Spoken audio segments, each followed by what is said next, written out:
The heads of the Irish Health Service stare silently at the screen. Before them lies the decryption key, the very key that was supposed to stop the largest cyber attack ever on the Irish healthcare system. A week earlier, the entire HCI system had been in a state of digital collapse. Appointments cancelled, surgeries postponed, employee paychecks halted, and the only path to salvation was a decryption key. Suddenly, the hackers hand over the key for free. But why did the key become the first sign that a massive criminal empire would ultimately be brought down? This is the story of Conti, one of the most technologically advanced and dangerous cybercriminal groups in history. Today you'll learn where St. Petersburg hackers operate, how the FSB is linked to ransomware, and exactly what needs to be leaked online to destroy the underground business. The story of Conti began in St. Petersburg with Vitaly Kovalev, born in 1998, also known as Nick Nimester. At 17, he got into hacking. At first, it was simple scripts and searching for vulnerabilities in systems, but Kovalev realized he could make quick money from it. At 19, he recruited a small group of friends he'd met on a forum. Using phishing emails, they infected computers at 3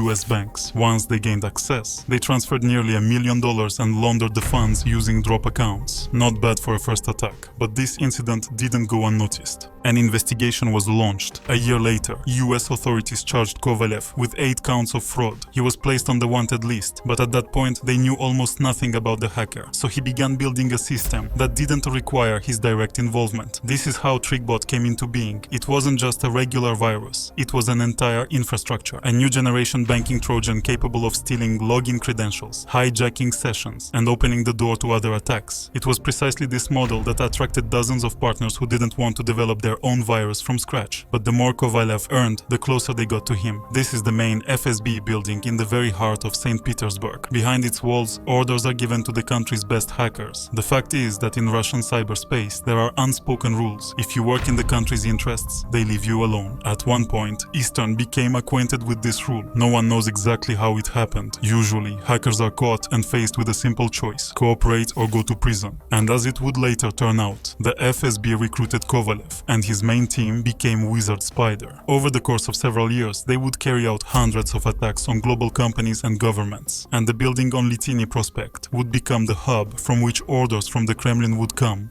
This is indicated, among other things, by correspondence between a group member stating that Stern is close to the FSB. By 2020, Wizard Spider already had 6 officers and a staff of 200 people.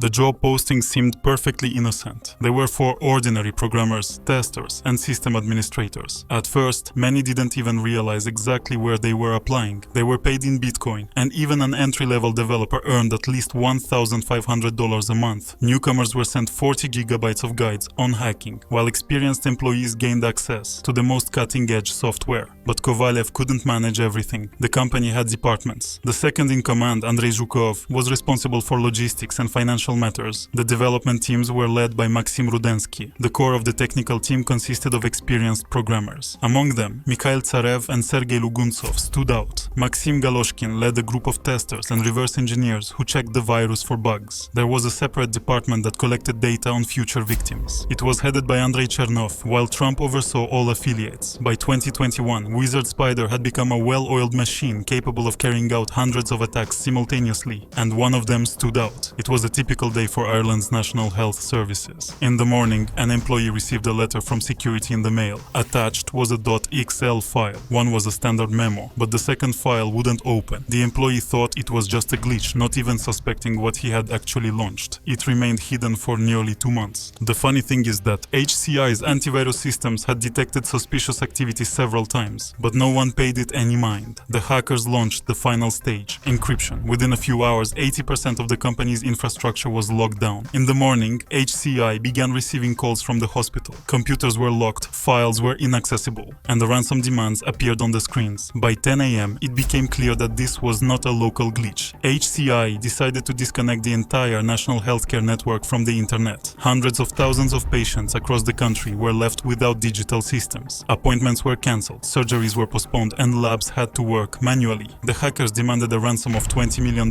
but a week later, something happened that no one expected. The hackers themselves published a link to a decryption tool. The recovery process began, and HCI refused to pay. The hackers continued to threaten to publish the stolen data, but the Irish already had the key. 4 months later, the encrypted servers were fully restored. The hack cost the country hundreds of millions of euros, but why did the hackers back down? The largest attack on a healthcare system in European history had drawn too much attention to the group. They realized that if they continued, the entire global cyber intelligence community would be unleashed on them. And most importantly, they were already in the black, since hundreds of gigabytes of personal data are a valuable resource on the black market. And here's the irony. Kovalev feared external enemies most of all, but he should have been wary of entirely different people. The war in Ukraine has divided the lives of many hackers into a before and an after. Whereas before they could go about their business undisturbed and occasionally take on government contracts. Now there's only one rule. If you want protection, you'll have to work directly against the enemy. And apparently, the government has compiled a list of targets that must be struck. The major hacker groups divided the targets among themselves. On February 25th, Stern issued a statement expressing full support for the Russian government and promised to use all his resources to strike at the critical infrastructure of anyone who attempts to oppose Russia.